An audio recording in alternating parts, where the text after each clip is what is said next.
मीशं वन्दे भवघ्नममरासुरसिद्धवन्द्यम् धर्मक्षेत्रे कुरुक्षेत्रे समवेतायुयुत्सवः मामकाः पाण्डवाश्चैव किमकुर्वत संजय। ಮೊದಲನೇ ಅಧ್ಯಾಯದ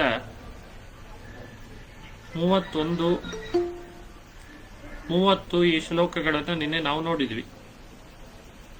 ಅರ್ಜುನ ಕೃಷ್ಣನ ಬಳಿಗೆ ಹೇಳ್ತಾ ಇದ್ದಾನೆ.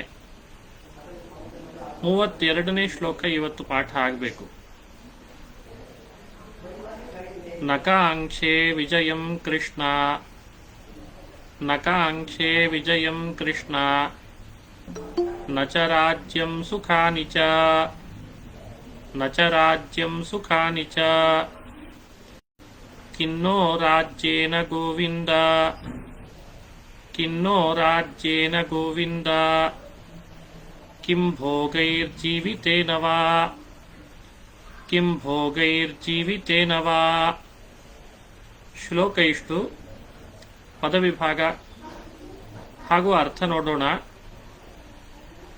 ನ ಕಾಂಕ್ಷೆ ವಿಜಯಂ ಕೃಷ್ಣ, ನ ಚ ರಾಜ್ಯಂ ಸುಖಾನಿ ಚ, ಸುಖಾನಿ ಮತ್ತು ಚ ಬೇರೆ ಬೇರೆ ಪದ. ಕಿಂ ನೋ ರಾಜ್ಯೇನ ಗೋವಿಂದ, ಕಿಂ ಭೋಗೈಹಿ ಜೀವಿತೇನ ವಾ. ಇಷ್ಟು ಪದವಿಭಾಗ. ಅರ್ಥದ ಕಡೆ ಗಮನಿಸೋಣ. ಅರ್ಜುನನ್ ಮಾತು ಮುಂದುವರೆದಿದೆ. ಕೃಷ್ಣ, ಹೇ ಕೃಷ್ಣ ಪರಮಾತ್ಮ. ಕೃಷ್ಣ ಅಂದರೆ ಕಷ್ಟಗಳನ್ನು ಪರಿಹರಿಸುವವ ಅನ್ನೋ ಅಭಿಪ್ರಾಯನೂ ಇದೆ. ಹಿಂದೆ ಈಗಾಗಲೇ ಕೃಷ್ಣ ಶಬ್ದದ ಅರ್ಥ ಎರಡು ರೀತಿಯಾಗಿ ನೋಡಿದ್ದೇವೆ.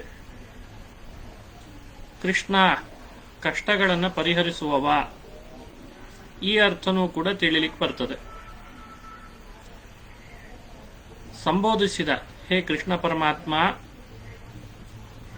ವಿಜಯಂ ನ ಕಾಂಕ್ಷೆ, ನಾನು ವಿಜಯವನ್ನು ಬಯಸ್ತಾ ಇಲ್ಲ, ಬಯಸಲ್ಲ. ವಿಜಯಂ ನ ಕಾಂಕ್ಷೆ, ನಾನು ಇಚ್ಛಿಸಲ್ಲ, ವಿಜಯವನ್ನು ಇಚ್ಛಿಸಲ್ಲ. ರಾಜ್ಯಂ ಸುಖಾನಿ ಚ, ರಾಜ್ಯವನ್ನಾಗಲಿ ಸುಖವನ್ನಾಗಲಿ ಅದು ನ ಕಾಂಕ್ಷೆ ಅನ್ನೋದಕ್ಕೆ ಅನ್ವಯ, ಅದನ್ನು ಇಚ್ಛೆ ಪಡಲ್ಲ. ಹೇ ಗೋವಿಂದ, ಗೋವಿಂದ ಅನ್ನೋದು ಕೃಷ್ಣನಿಗೆ ಮತ್ತೊಂದು ನಾಮ. ಗೋ ಅನ್ನೋ ಶಬ್ದ ಸಂಸ್ಕೃತದಲ್ಲಿ ಬಹಳ ಅರ್ಥದಲ್ಲಿದೆ. ಗೋ ಅನ್ನೋ ಶಬ್ದಕ್ಕೆ ಆಕಳು ಅನ್ನೋ ಅರ್ಥ ಮಾಡಿಕೊಂಡ್ರೆ ಹಸು, ಅವುಗಳನ್ನು ರಕ್ಷಿಸಿದವ, ಈ ಅಭಿಪ್ರಾಯ ಸ್ಪಷ್ಟವಾಗಿದೆ. ಗೋ ಶಬ್ದ ವೇದ ಅನ್ನೋ ಅರ್ಥದಲ್ಲಿಯೂ ಬಳಸ್ತಾರೆ. ವೇದ ಅಂತ ಅರ್ಥ ಇದೆ.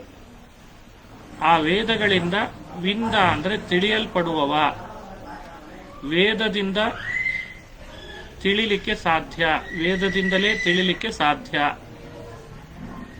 ಗೋಭಿಹಿ ವಿಂದತೆ, ಗೋವುಗಳಿಂದ ತಿಳಿಯಲ್ಪಡುವವ, ವೇದದಿಂದ ತಿಳಿಯಲ್ಪಡುವವ.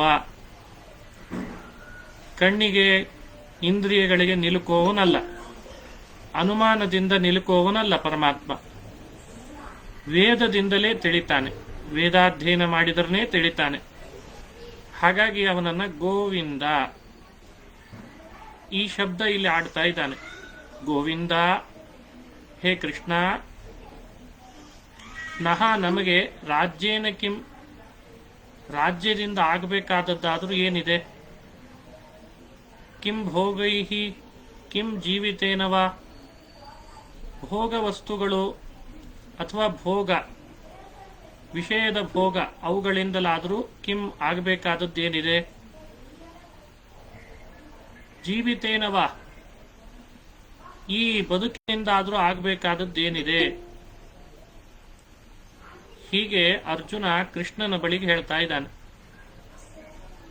ಕೃಷ್ಣ ಮತ್ತು ಗೋವಿಂದ ಈ ಎರಡು ಭಗವಂತನನ್ನು ಕುರಿತು ಮಾಡಿದ ಸಂಬೋಧನ. ವಿಜಯೇನ ವಿಜಯಂ ರಾಜ್ಯಂ ಸುಖಾನಿ ಚ ನ ಕಾಂಕ್ಷೆ. ವಿಜಯವನ್ನ, ರಾಜ್ಯವನ್ನ, ಸುಖವನ್ನ ನಾನು ಇಚ್ಛಿಸಲ್ಲ. ರಾಜ್ಯೇನ ಭೋಗೈಃ ಜೀವಿತೇನ ವಾ ಕಿಂ ನಹ ಕಿಂ ನಹ ಕಿಂ. ಈ ರಾಜ್ಯದಿಂದಾಗಲಿ, ಈ ಭೋಗದಿಂದಾಗಲಿ, ಜೀವಿತದಿಂದಾಗಲಿ ನನಗೇನಿದೆ? ನಮಗೇನಿದರಿಂದ? ಇದು ಯಾವುದೂ ಬೇಡ ಅನ್ನೋದೇ ಅಭಿಪ್ರಾಯ. ಶ್ಲೋಕದ ಪದಪದಾರ್ಥ ಆಯಿತು, ಭಾವಾರ್ಥ ಸುಲಭ ಇದೆ. ಅರ್ಜುನ ಹೇಳ್ತಾ ಇದ್ದಾನೆ, ಕೃಷ್ಣ ನನಗೆ ಗೆಲುವು ಬೇಡ, ನನಗೆ ರಾಜ್ಯ ಬೇಡ, ನಾನು ರಾಜ್ಯವನ್ನು ಇಚ್ಛಿಸಲ್ಲ, ನಾನು ಸುಖವನ್ನು ಬಯಸಲ್ಲ. ರಾಜ್ಯದಿಂದ ನನಗೇನಾಗಬೇಕು? ಈ ಭೋಗದಿಂದ, ಜೀವಿತದಿಂದ ಏನಾಗಬೇಕು? ಯಾಕೆ ಬೇಕು ಇವೆಲ್ಲ ನಮಗೆ? ನೋಡಿ, ಅರ್ಜುನನ್ ಬಾಯಲ್ಲಿ ಈ ಮಾತುಗಳು ಬರ್ತಾ ಇವೆ ಅಂದರೆ ಅವನು ಎಷ್ಟು ವಿಷಾದಕ್ಕೆ ಒಳಗಾಗಿದ್ದ ಅನ್ನೋದು ಮತ್ತಷ್ಟು ಸ್ಫುಟವಾಗಿ ಅರ್ಥ ಆಗ್ತದೆ. ಶ್ಲೋಕದ ಪದಪದಾರ್ಥ ಭಾವಾರ್ಥ ಆಯಿತು. ಮತ್ತೊಮ್ಮೆ ಶ್ಲೋಕ. ನಕಾಂಕ್ಷೇ ವಿಜಯಂ ಕೃಷ್ಣ ನ ಚ ರಾಜ್ಯಂ ಸುಖಾನಿ ಚ.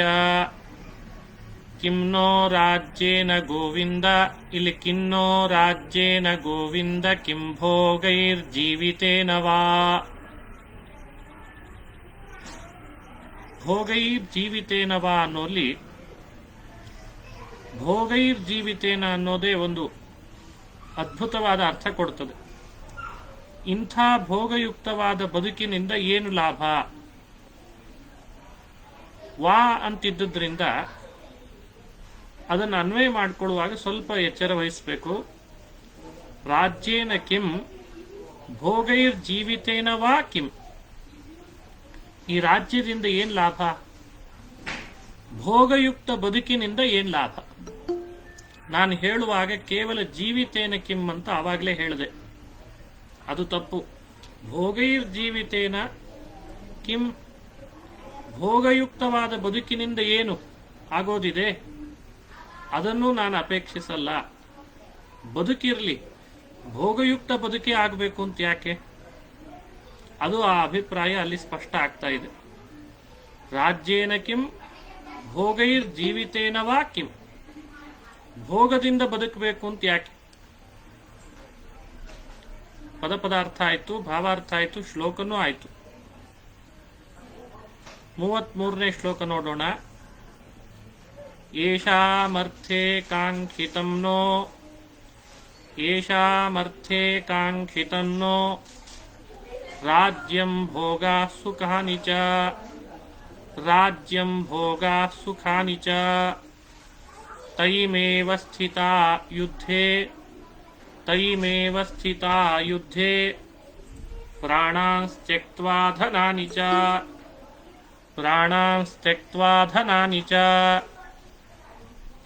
ಶ್ಲೋಕ ಮತ್ತೊಮ್ಮೆ.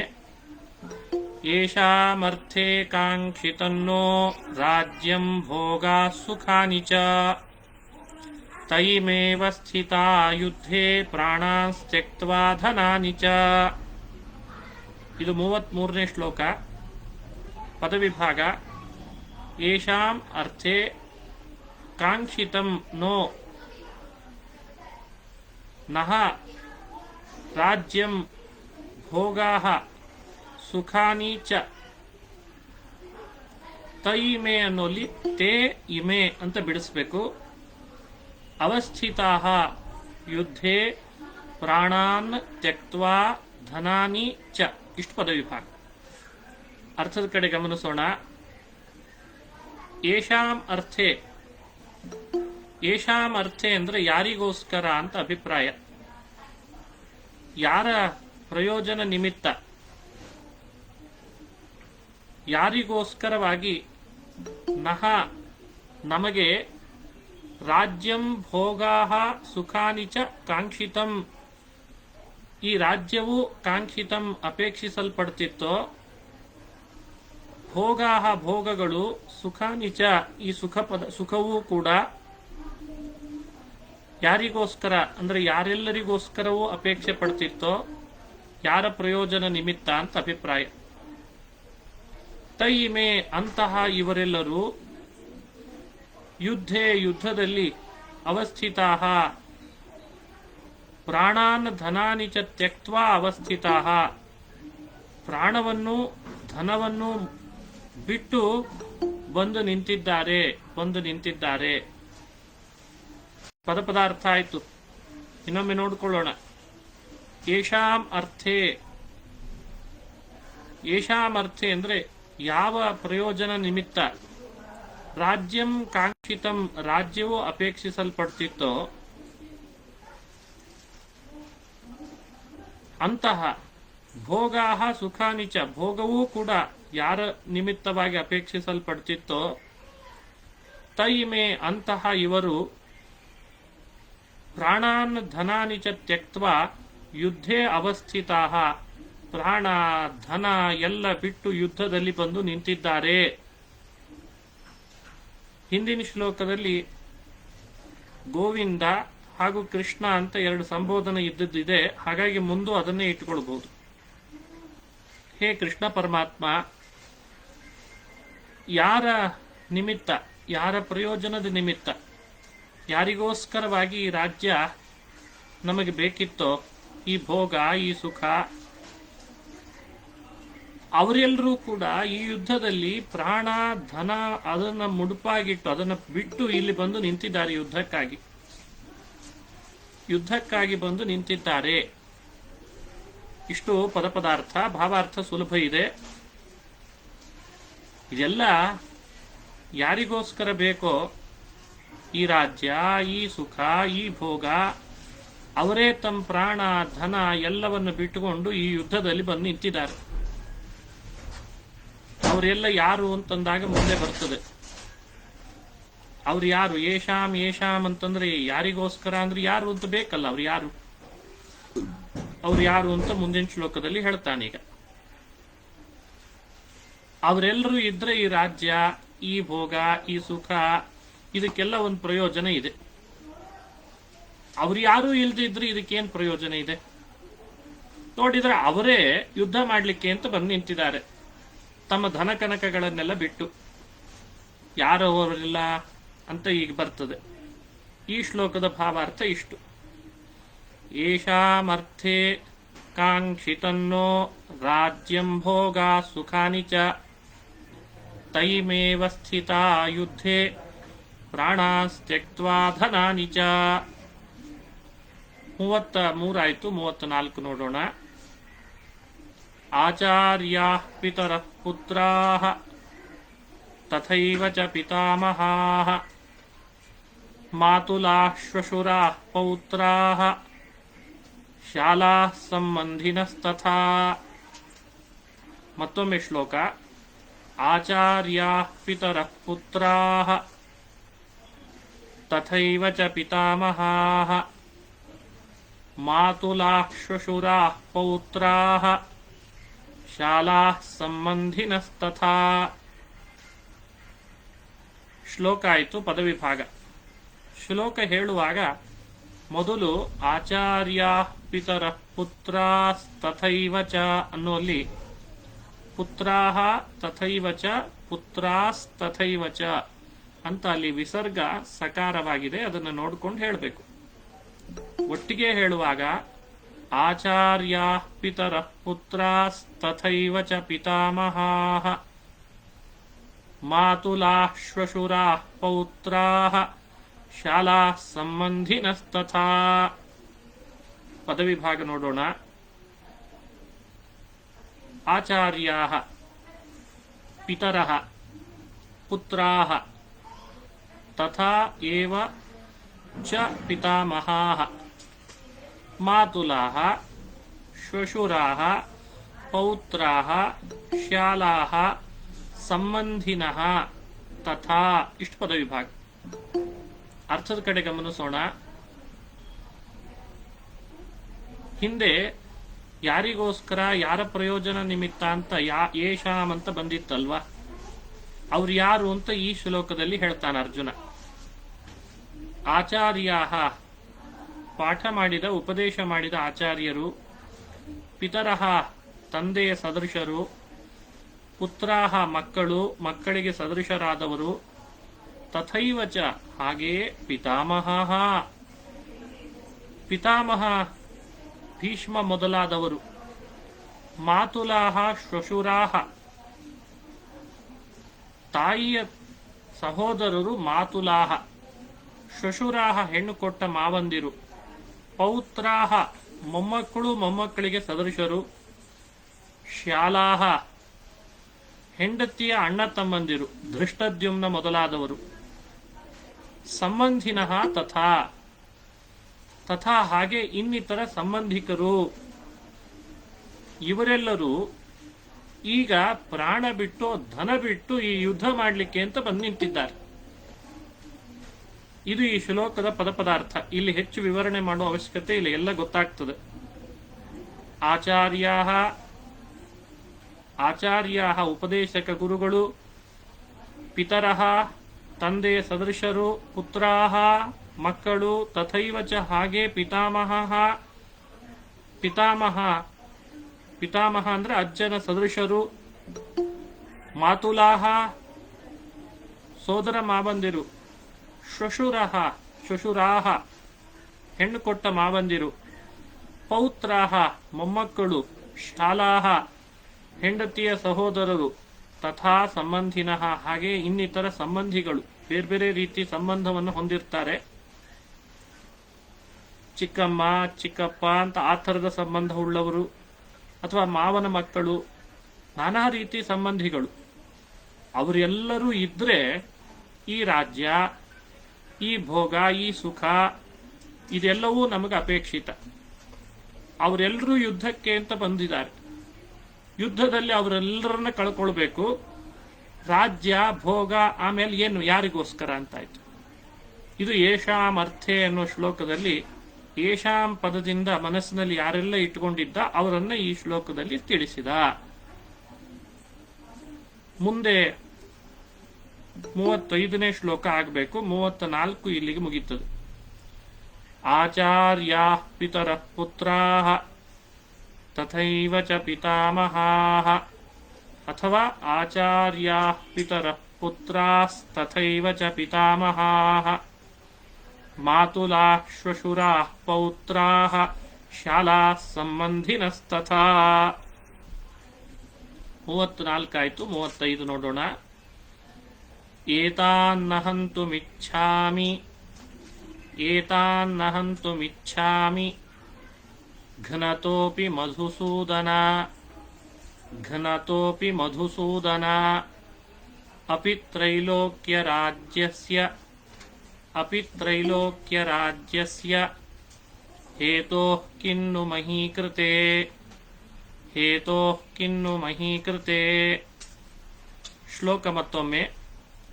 ಏತಾನ್ನಹಂತುಮಿಚ್ಛಾಮಿ ಘ್ನತೋಪಿ ಮಧುಸೂದನ ಅಪಿ ತ್ರೈಲೋಕ್ಯರಾಜ್ಯಸ್ಯ ಹೇತೋಃ ಕಿನ್ನು ಮಹೀಕೃತೆ. ಶ್ಲೋಕ ಆಯಿತು. ಪದವಿಭಾಗ. ಏತಾನ್ ನ ಹಂತುಂ ಇಚ್ಛಾಮಿ ಘನತಃ ಅಪಿ ಮಧುಸೂದನ ಅಪಿ ತ್ರೈಲೋಕ್ಯರಾಜ್ಯಸ್ಯ ಹೇತೋಃ ಕಿಂ ನು ಮಹೀಕೃತೆ. ಇಷ್ಟು ಪದವಿಭಾಗ. ಅರ್ಥದ ಕಡೆ ಗಮನಿಸೋಣ. ಅರ್ಥ ಹೇಗೆ ಹೇಳಬೇಕಿಲ್ಲಿ ಅಂದ್ರೆ, ಹೇ ಮಧುಸೂದನ, ಇದೊಂದು ಹಿಂದೆ ಬಂದಿಲ್ಲ ಈ ಶಬ್ದ, ಭಗವಂತನ ನಾಮ. ಮಧುಸೂದನ 24 ನಾಮಗಳಲ್ಲಿ ಇದು ಸೇರ್ತದೆ. ಕೇಶವ ಆಯಿತು, ಋಷಿಕೇಶ ಆಯಿತು, ಗೋವಿಂದ ಆಯಿತು. ಗೋವಿಂದ ಶಬ್ದ ಹಿಂದೆ ಬಂತೀಗ. ಈಗ ಮಧುಸೂದನ ಅನ್ನೋ ಶಬ್ದ ಬರ್ತಾ ಇದೆ. ಮಧು ಅಂತ ಒಬ್ಬ ದೈತ್ಯ ಇದ್ದ, ಅಸುರ. ಅವನನ್ನ ಸೂದನ ಸಂಹಾರ ಮಾಡಿದವನು ವಿಷ್ಣು. ಹಾಗಾಗಿ ಅವನಿಗೆ ಮಧುಸೂದನ ಅಂತ ನಾಮ ಇದೆ. ಮಧು ಎಂಬ ಅಸುರನನ್ನ ಸೂದನ ನಾಶ ಮಾಡಿದವ, ಸಂಹರಿಸಿದವ. ಪ್ರಕೃತದಲ್ಲಿ ಯುದ್ಧದಲ್ಲಿ ಸಂಹಾರ ಅನ್ನೋ ಕಾರ್ಯನೇ ನಡಿಬೇಕು, ನಡೀತದೆ. ಅದಕ್ಕೆ ಸರಿಯಾಗಿ ಅರ್ಜುನ ಮಧುಸೂದನ ಅಂತನೋ ಸಂಬೋಧನೆಯನ್ನು ಮಾಡಿ ಈ ಸಂಹಾರ ಕಾರ್ಯದಲ್ಲಿ ತೊಡಗುವ ಸಂದರ್ಭಕ್ಕನುಗುಣ ಕೃಷ್ಣನನ್ನ ಆ ಶಬ್ದದಿಂದ ಸಂಬೋಧಿಸ್ತಾನೆ. ಹೇ ಮಧುನಾಮಕ ಅಸುರನನ್ನ ಸಂಹರಿಸಿದಂತಹ ಕೃಷ್ಣ, ಘನತೋಪಿ ಅವರಿಂದ ನಾನು ಸಂಹೃತನಾದರೂ, ಘನತೋಪಿ ಅಂದರೆ ಸತ್ತರು, ಏತಾನ್ ಹಂತುಂ ನ ಇಚ್ಛಾಮಿ ಈ ಎಲ್ಲರನ್ನ ಹಿಂದೆ ಹೇಳಿದ ಆಚಾರ್ಯ, ಶ್ವಶುರ, ಮಾತುಲ, ಪಿತರ, ಪ್ಯುತ್ರ ಅಂತೇನೆಲ್ಲ ಹೇಳಿದ್ನಲ್ಲ, ಅವರೆಲ್ಲರನ್ನೂ, ಏತಾನ್ ಇವರನ್ನು, ಹಂತುಂ ನ ಇಚ್ಛಾಮಿ ಕೊಲ್ಲಲು ಇಚ್ಛಿಸಲ್ಲ, ಅಪಿ ಮತ್ತು ತ್ರೈಲೋಕ್ಯ ರಾಜ್ಯಸ್ಯ ಹೇತೋಹೋ ಕಿನ್ನು. ನೋಡಿ, ಅವನು ಕೇಳ್ತಾ ಇರುವ ಮಾತು ಮಹೀಕೃತೆ. ಮಹೀಕೃತೆ ಅಂತಂದ್ರೆ ಭೂಮಿಗೋಸ್ಕರ ಅಂತ ಅರ್ಥ. ಮಹಿ ಅನ್ನೋ ಶಬ್ದ ಭೂಮಿ ಅರ್ಥದಲ್ಲಿದೆ. ಮಹೀಕೃತೆ ಅಂದ್ರೆ ಭೂಮಿಯ ನಿಮಿತ್ತವಾಗಿ. ಕಿನ್ನು ಇನ್ನೇನು ಮಾಡೋದು? ಇನ್ನೂ ಒಂದು ಸ್ವಾರಸ್ಯ ಇಲ್ಲೆಲ್ಲ ತಿಳ್ಕೊಳ್ಬೇಕು. ಇದೆಲ್ಲ ಕೈಮುತ್ತಿನ ನ್ಯಾಯದಲ್ಲಿ ಹೇಳೋದು. ತ್ರೈಲೋಕ್ಯ ರಾಜ್ಯಸ್ಯ ಹೇತೋಹೋ ಏತಾನ್ ಹಂತುಂ ನ ಇಚ್ಛಾಮಿ, ಅಲ್ಲಿಗೆ ಅನ್ವಯ. ಕಿನ್ನು ಮಹೀಕೃತೆ, ಇನ್ನು ಭೂಮಿ ಮಾತ್ರಕ್ಕೋಸ್ಕರ ಒಂದಿಷ್ಟು ಭೂಮಿ ಸಿಗ್ತದೆ ಅಂತ ಇವರನ್ನು ಕೊಂದೇನಾ? ಕೊಲ್ಲೋದೇ ಇಲ್ಲ ಸರ್ವಥಾ. ಇನ್ನೊಮ್ಮೆ ಪದಾರ್ಥ ನೋಡೋಣ. ಹೇ ಮಧುಸೂದನ, ಹೇ ಕೃಷ್ಣ ಪರಮಾತ್ಮ, ಮಧುನಾಮಕ ಅಸುರನನ್ನು ಕೊಂದವನೇ, ಘನತೋಪಿ ನಾನು ಸಂಹೃತನಾದರೂ ಸತ್ರೂ ಕೂಡ, ತ್ರೈಲೋಕ್ಯ ರಾಜ್ಯಸ್ಯ ಹೇತೋಹೋ ತ್ರೈಲೋಕ್ಯ ರಾಜ್ಯಸ್ಯಾಪಿ ಹೇತೋಹೋ ತ್ರೈಲೋಕ್ಯ ರಾಜ್ಯ ಸಿಗ್ತದೆ ಅಂತಾದರೂ ಅದರ ನಿಮಿತ್ತವಾಗಿಯೂ ಏತಾನ್ ಹಂತುಂ ನ ಇಚ್ಛಾಮಿ ಇವರನ್ನು ಕೊಲ್ಲಲು ಇಚ್ಛಿಸಲ್ಲ. ಕಿನ್ನು ಮಹೀಕೃತೆ ಕೇವಲ ಭೂಮಿ ಸಿಗ್ತದೆ ಅಂತ ಇವರನ್ನು ಕೊಂದೇನಾ? ಇದು ಕೈಮುತ್ತಿನ ನ್ಯಾಯ ಅಂತಾರೆ. ಇದಕ್ಕೆ ಕಿಮುತ ಅಂತ ಸಂದರ್ಭವನ್ನ ತೋರಿಸ್ತಾರಲ್ಲ, ಅದು ಕೈಮುತ್ತಿನ ನ್ಯಾಯ. ಪದಾರ್ಥ ಹೇಳಿದೆ, ಭಾವಾರ್ಥ ಬಹಳ ವಿಶೇಷವಾಗಿದೆ. ಅರ್ಜುನ ಹೇಳ್ತಾನೆ, ಹೇ ಮಧುಸೂದನ, ಈ ಎಲ್ಲರನ್ನ ತ್ರಿಲೋಕದ ಆಧಿಪತ್ಯ, ತ್ರಿಲೋಕ ರಾಜ್ಯ ಅಂತಾರೆ. ಮೂರು ಲೋಕದ ಆಧಿಪತ್ಯ, ಮೂರು ಲೋಕದ ರಾಜ್ಯ ಸಿಗ್ತದೆ ಅಂತಾದರೂ ನಾನಿವರನ್ನು ಕೊಲ್ಲಿಕ್ಕೆ ಇಚ್ಛೆ ಪಡಲ್ಲ. ಬರೀ ಭೂಮಿ ಮಾತ್ರಕ್ಕೆ ಇವರನ್ನು ಕೊಲ್ತೇನಾ? ಬರೀ ಭೂಮಿ, ಇವರನ್ನು ಕೊಂದ್ರೆ ಭೂಮಿ ಸಿಗಬಹುದಷ್ಟೇ, ಅಷ್ಟಕ್ಕೋಸ್ಕರ ಇವರನ್ನು ಕೊಂದೇನಾ? ಕೊಲ್ಲಲ್ಲ ಅಂತ ಹೇಳೋದನ್ನ ಈ ತರ ಹೇಳ್ತಾನೆ. ಭಾವಾರ್ಥ ನಿಮಗೆ ಅಭಿಪ್ರಾಯ ಗೊತ್ತಾಯ್ತು ಅನ್ಕೊಳ್ತೇನೆ. ಶ್ಲೋಕ ಮತ್ತೊಮ್ಮೆ. ಏತಾನ್ನ ಹಂತುಮಿಚ್ಛಾಮಿ ಘನತೋಪಿ ಮಧುಸೂದನ ಅಪಿ ತ್ರೈಲೋಕ್ಯ ರಾಜ್ಯಸ್ಯ ಹೇತೋಃ ಕಿನ್ನು ಮಹೀಕೃತೆ. ಇದು 35ನೇ ಶ್ಲೋಕ. ಬಹಳ ಅರ್ಥಗರ್ಭಿತವಾದ ಶ್ಲೋಕ. ತ್ರೈಲೋಕ್ಯ ರಾಜ್ಯ ಅಂದ್ರೆ 3 ಲೋಕದ ರಾಜ್ಯ ಸಿಗ್ತದೆ ಅಂತ ಅಭಿಪ್ರಾಯ.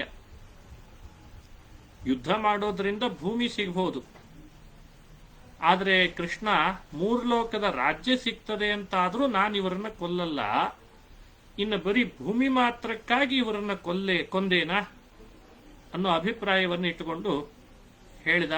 ಇದು 35ನೇ ಶ್ಲೋಕದಿಂದ ತಿಳ್ಕೊಂಡ್ವಿ. 36ನೇ ಶ್ಲೋಕ. ನಿಹತ್ಯಧಾರ್ಥ ರಾಷ್ಟ್ರಾನ್ನಃ ನಿಹತ್ಯಧಾರ್ಥ ರಾಷ್ಟ್ರಾನ್ನಃ ಕಾ ಪ್ರೀತಿ ಸ್ಯಾಜ್ಜನಾರ್ದನ ಕಾ ಪ್ರೀತಿ ಸ್ಯಾಜ್ಜನಾರ್ದನ ಪಾಪಮೇವಾಶ್ರಯೇದಸ್ಮಾನ್ ಅನ್ನೋಲ್ಲಿ ಪಾಪಮೇವಾಶ್ರಯೇದಸ್ಮಾತ್ ಪಾಪಮೇವಾಶ್ರಯೇದಸ್ಮಾನ್ ನ ಇದೆ, ಅಲ್ಲಿ ತ ಅಲ್ಲ ನ, ಅದು ಮುದ್ರಣ ದೋಷ ಇರ್ತದೆ. ಪಾಪಮೇವಾಶ್ರಯೇದಸ್ಮಾನ್ ಹತ್ವೈತಾನಾತತಾಯಿನಃ ಹತ್ವೈತಾನಾತತಾಯಿನಃ. ಶ್ಲೋಕ ಪೂರ್ಣ. ನಿಹತ್ಯ ಧಾರ್ತರಾಷ್ಟ್ರಾನ್ನಃ ಕಾ ಪ್ರೀತಿ ಸ್ಯಾತ್ ಜನಾರ್ದನ ಪಾಪಮೇವಾಶ್ರಯೇದಸ್ಮಾನ್ ಹತ್ವೈತಾನಾತತಾಯಿನಃ. ಶ್ಲೋಕ ಇಷ್ಟು. ಪದವಿಭಾಗ: ನಿಹತ್ಯ ಧಾರ್ತರಾಷ್ಟ್ರಾನ್ ನಃ ಕಾ ಪ್ರೀತಿ ಸ್ಯಾತ್ ಜನಾರ್ದನ ಪಾಪಂ ಏವ ಆಶ್ರಯೇತ್ ಅಸ್ಮಾನ್ ಹತ್ವಾ ಏತಾನ್ ಆತತಾಯಿನಃ. ಇಷ್ಟು ಶ್ಲೋಕ. ಪದವಿಭಾಗ ಆಯಿತು, ಶ್ಲೋಕ ಆಯಿತು, ಪದವಿಭಾಗ ಆಯಿತು. ಅರ್ಥ ನೋಡ್ಕೊಳ್ಳೋಣ.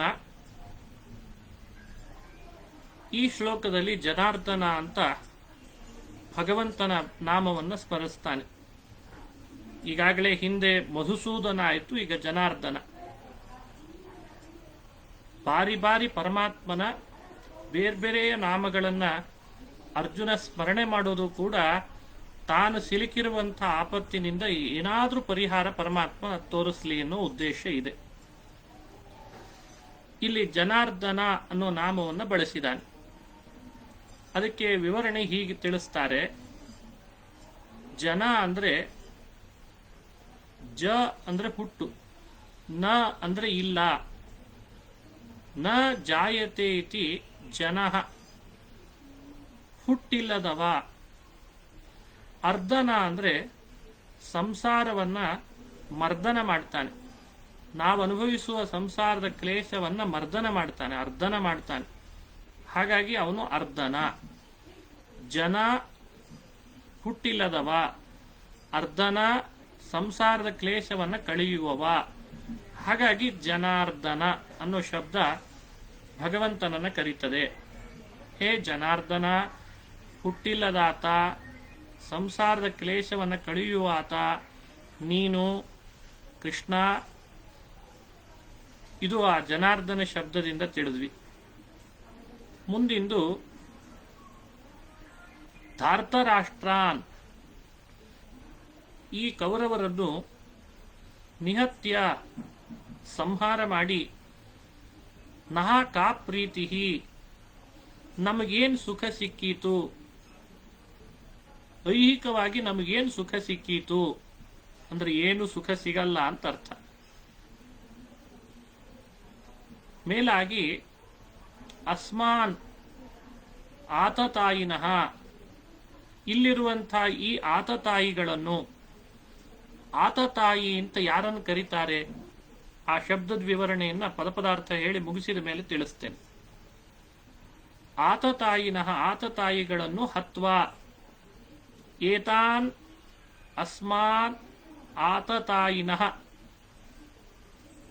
ಈ ನಮ್ಮ ಆತತಾಯಿಗಳನ್ನು ಹತ್ವಾ ಕೊಂದು, ಪಾಪಮೇವ ಆಶ್ರಯೇತ್, ಪಾಪವನ್ನ ಕಟ್ಟಿಕೊಳ್ಳುತ್ತೇವೆ, ಪಾಪಕ್ಕೆ ಭಾಗಿಗಳಾಗ್ತೇವೆ. ಅಂದರೆ ಲೋಕದಲ್ಲಿ ಮನುಷ್ಯ ಮಾಡುವ ಪ್ರಯತ್ನ ಒಂದ ಇಹಲೋಕದಲ್ಲಿ ಯಾವುದಾದ್ರೂ ಒಂದು ಸುಖ ಸಿಗಲಿ ಅಂತ, ಇಲ್ಲ ಪರಲೋಕದಲ್ಲಿ ಆದ್ರೂ ಒಂದೇನೋ ಸುಖ ಸಿಗಲಿ ಅಂತ. ಇಲ್ಲಿ ನಾವು ಕೌರವರನ್ನ ಕೊಲ್ಲೋದ್ರಿಂದ ಇಹಲೋಕದಲ್ಲಂತೂ ಸುಖ ಇಲ್ಲ, ಪರಲೋಕದಲ್ಲಿಯೂ ಸುಖ ಇಲ್ಲ. ಮೇಲಾಗಿ ಪಾಪವನ್ನೇ ಕಟ್ಟಿಕೊಳ್ಬೇಕಾಗ್ತದೆ. ಇದು ಅವನ ಅಭಿಪ್ರಾಯ. ಪಾಪದ ನಿಮಿತ್ತ ಪರಲೋಕದಲ್ಲಿ ದುಃಖವನ್ನು ಅನುಭವಿಸಬೇಕಾಗ್ತದೆ. ಅಂಥ ಕಾರ್ಯದಲ್ಲಿ ಯಾರು ತೊಡಗುತ್ತಾರಪ್ಪ ಕೃಷ್ಣ? ಇದು ಆ ಅರ್ಜುನನ ಮಾತಿನ ಅಭಿಪ್ರಾಯ. ಪದಪದಾರ್ಥ ಮತ್ತೊಮ್ಮೆ ನೋಡ್ಕೊಂಡು ಬಿಡೋಣ. ಹೇ ಜನಾರ್ದನ, ಹೇ ಕೃಷ್ಣ, ಧಾರ್ತರಾಷ್ಟ್ರಾನ್ ನಿಹತ್ಯ ನಹ ಕಾ ಪ್ರೀತಿ, ಈ ಕೌರವರನ್ನ ಕೊಂದು ನಮಗೆ ಇಹಲೋಕದಲ್ಲಿ ಸಿಗುವಂಥ ಸುಖವಾದರೂ ಯಾವುದದು? ಯಾವುದೂ ಇಲ್ಲ. ಮತ್ತು ಏತಾನ್ ಅಸ್ಮಾನ್ ಆತತಾಯಿನಃ, ಈ ನಮ್ಮ ಆತತಾಯಿಗಳನ್ನು ಹತ್ವಾ ಕೊಂದು, ಪಾಪಮೇವ ಆಶ್ರಯೇತ್, ಪಾಪಭಾಗಿಗಳಾಗ್ತೇವೆ, ಪಾಪ ಕಟ್ಟಿಕೊಳ್ತೇವೆ ಅಂತ ಹೇಳ್ತಾ ಇದ್ದಾನೆ. ಇಷ್ಟು ಪದಪದಾರ್ಥ. ಭಾವಾರ್ಥ ಆವಾಗಲೇ ತಿಳಿಸಿದೆ, ಸುಲಭವಾಗಿ ಅನುಸಂಧಾನಕ್ಕೆ ಬರ್ತದೆ. ಇನ್ನು ಈ ಶ್ಲೋಕದಲ್ಲಿ ಐಹಿಕ ಸುಖವೂ ಇಲ್ಲದಿದ್ದಾಗ, ಪಾರತ್ರಿಕವಾಗಿಯೂ ಇಲ್ಲದಿದ್ದಾಗ ಅಂಥ ಕಾರ್ಯವನ್ನು ಮಾಡಬಾರ್ದು ಅಂತನ್ನೋದು ಎಲ್ರಿಗೂ ಗೊತ್ತಿದ್ದದ್ದೇ ಅಲ್ವೇ. ಕೌರವರನ್ನ ಕೊಲ್ಲೋದ್ರಿಂದ ಐಹಿಕ ಸುಖ ಅಂತೂ ಇಲ್ಲಲ್ಲ ಕೃಷ್ಣ, ಇನ್ನು ಪಾರತ್ರಿಕವಾದ ಸುಖನೂ ಇಲ್ಲ.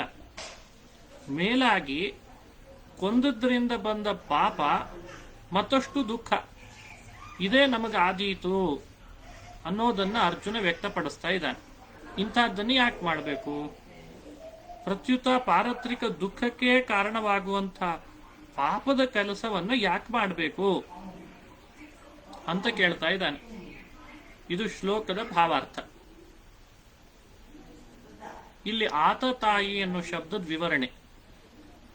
ಯಾರನ್ನ ಆತತಾಯಿ ಅಂತ ಕರೀತಾರೆ ಅದಕ್ಕೆ ಉದಾಹರಿಸಿದ್ದಾರೆ ಭಗವತ್ಪಾದರು ಒಂದು ಮಾತನ್ನ. ಅಗ್ನಿದೋ ಗರದಶ್ಚೈವ ಶಸ್ತ್ರಪಾಣಿರ್ಧನಾಪಹ ಕ್ಷೇತ್ರ ದಾರಾಪಹಾರಿ ಚ ಷಡೇತೆ ಹ್ಯಾತತಾಯಿನಃ. ಇದು ಭಗವತ್ಪಾದರೆ ಉದಾಹರಿಸಿರುವ ಮಾತು. ಇದನ್ನು ನಾವು ಸರಿಯಾಗಿ ಅನುಸಂಧಾನಕ್ಕೆ ತರಬೇಕು. ಅಗ್ನಿದಹ, ಯಾರಾದರೂ ನಮಗೆ ಬೆಂಕಿ ಹಚ್ಚಿ ನಮ್ಮನ್ನು ಸುಡುವ ಪ್ರಯತ್ನ ಮಾಡ್ತಾರೆ, ಅವರಿಗೆ ಅಗ್ನಿ ಇದ, ಅವನಿಗೆ ಆತತಾಯಿ ಅಂತ ಕರೀತಾರೆ. ಗರದಹ, ಸಂಸ್ಕೃತದಲ್ಲಿ ಗರ ಅಂದ್ರೆ ವಿಷ, ವಿಷ ಹಾಕಿ ಕೊಲ್ಲುವ ಪ್ರಯತ್ನ ಮಾಡಿರ್ತಾರೆ, ಅವರು ಆತತಾಯಿ ಶಬ್ದದಿಂದ ಕರೆಸ್ಕೊಳ್ತಾರೆ. ಶಸ್ತ್ರಪಾಣಿರ್ಧನಾಪಹ, ಶಸ್ತ್ರಪಾಣಿ, ಕೈಯಲ್ಲಿ ಶಸ್ತ್ರವನ್ನು ಧರಿಸಿ ನಮ್ಮ ಸಂಪತ್ತನ್ನು ಲೂಟಿ ಮಾಡ್ತಾರೆ, ಅಂಥವರು ಇದ್ದಾರೆ, ಅವರಿಗೂ ಆತತಾಯಿ ಅಂತ ಕರೀತಾರೆ.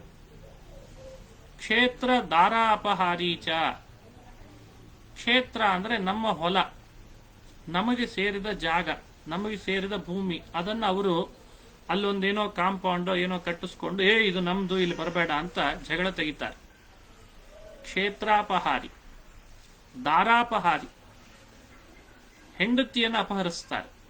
ನಮ್ಮ ಸಂಪತ್ತು, ನಮ್ಮ ಹೆಂಡತಿ, ನಮ್ಮ ಮಕ್ಕಳು, ನಮ್ದನ್ನು ಅಪಹರಿಸ್ತಾರೆ. ಇವರೆಲ್ಲರನ್ನ, ಈ 6 ಜನರನ್ನ ಆತತಾಯಿ ಅಂತ ಶಬ್ದದಿಂದ ಕರೀತಾರೆ. ಅಗ್ನಿದಹ, ಬೆಂಕಿ ಹಚ್ಚಿ ಸುಡುವ ಪ್ರಯತ್ನ ಪಟ್ಟವರು. ಗರದಹ, ವಿಷ ಕೊಟ್ಟು ಕೊಲ್ಲುವ ಪ್ರಯತ್ನ ಪಟ್ಟವರು. ಶಸ್ತ್ರಪಾಣಿ ಧನಾಪಹ, ಶಸ್ತ್ರಪಾಣಿ, ಕೈಯಲ್ಲಿ ಶಸ್ತ್ರ ಹಿಡಿದು ಹೆದರಿಸುವವರು. ಧನಾಪಹ, ಹಾಗೆ ನಮ್ಮ ಸಂಪತ್ತು ಅದನ್ನು ಅಪಹರಿಸುವವರು, ಕ್ಷೇತ್ರವನ್ನು ಅಪಹರಿಸುವವರು. ದಾರ, ಹೆಂಡತಿಯನ್ನು ಅಪಹರಿಸುವವರು. ಹೀಗೆ 6 ಅಪರಾಧಗಳನ್ನು ಯಾರು ಮಾಡಿರ್ತಾರೋ ಅವರನ್ನ ಆತತಾಯಿ ಅಂತ ಕರೀತಾರೆ. ಅರ್ಜುನನಿಗೆ ಎದುರುಗಡೆಗೆ ಬಂದಂಥ ಕೌರವರು ಈ 6 ಮಾಡಿದವರು, ಅದು ಗೊತ್ತು, ಎಲ್ಲ ಮಾಡಿದ್ದಾರೆ. ಪಾಂಡವರಿಗೆ ಏನೆಲ್ಲ ಮಾಡಬಾರ್ದು ಅದೆಲ್ಲ ಮಾಡಿಬಿಟ್ಟಿದ್ದಾರೆ. ಅರಗಿನ ಮನೆಯಲ್ಲಿ ಬೆಂಕಿ ಹಚ್ಚುವ ಪ್ರಯತ್ನ ಮಾಡಿಲ್ವೇ ದುರ್ಯೋಧನ? ವಿಷ ಕೊಟ್ಟು ಕೊಲ್ಲೋ ಪ್ರಯತ್ನ ಮಾಡಿಲ್ವೇ ದುರ್ಯೋಧನ? ಎಲ್ಲ ಮಾಡಿದ್ದಾನೆ. ಹಾಗಾಗಿ ಅವರು ಯಾರು ಅಂತ ಪರಿಚಯ ಇದೆ ಅರ್ಜುನನಿಗೆ, ಅವರ ಅಪರಾಧ ಏನು ಅಂತ ಗೊತ್ತಿದೆ. ಅದಕ್ಕೆ ಕೃಷ್ಣನ ಹತ್ರ ಏತಾನ್ ಆತತಾಯಿನಃ ಅಂತ ಹೇಳಿ ಆತತಾಯಿ ಅನ್ನೋ ಶಬ್ದವನ್ನು ಬಳಸಿ ಆ ಮಾತಿನಿಂದ ಹೇಳ್ತಾನೆ, ಇವರನ್ನ ಕೊಂದು ನಮಗೇನಾಗೋದಿದೆ, ಪ್ರತ್ಯುತ ಪಾಪನೇ ಬರ್ತದ ಅಂತ ಕೇಳ್ತಾ ಇದ್ದಾನೀಗ. ಇದು ಈ ಶ್ಲೋಕದಲ್ಲಿ ಬಂದ ಆತತಾಯಿ ಶಬ್ದದ ವಿವರಣೆ. ಹೀಗೆ ಜನಾರ್ದನ ಶಬ್ದ, ಆತತಾಯಿ ಶಬ್ದ ಎರಡನ್ನ ಸ್ಫುಟವಾಗಿ ನಾವು ತಿಳ್ಕೊಳ್ಬೇಕು. ಇಲ್ಲಿಗೆ 36ನೇ ಶ್ಲೋಕ ಮುಗೀತದೆ. ನಿಹತ್ಯಧಾರ್ಥ ರಾಷ್ಟ್ರಾನ್ನಃ ಕಾ ಪ್ರೀತಿ ಸ್ಯಾತ್ ಜನಾರ್ದನ ಪಾಪಮೇವಾಶ್ರಯೇದಸ್ಮಾನ್ ಹತ್ವೈತಾನಾತತಾಯಿನಃ. 36ನೇ ಶ್ಲೋಕ ಆಯಿತು. ಇವತ್ತಿಗೆ ಇಲ್ಲಿಗೆ ಮುಕ್ತಾಯ ಮಾಡ್ತಾ ಇದ್ದೀನಿ. ನಾಳೆ ಮುಂದುವರಿಸೋಣ ಅಂತ ಹೇಳ್ತಾ ಶ್ರೀಕೃಷ್ಣಾರ್ಪಣಮಸ್ತು. ಹರಯೇ ನಮಃ. ಹರೇ ವಿಠಲ.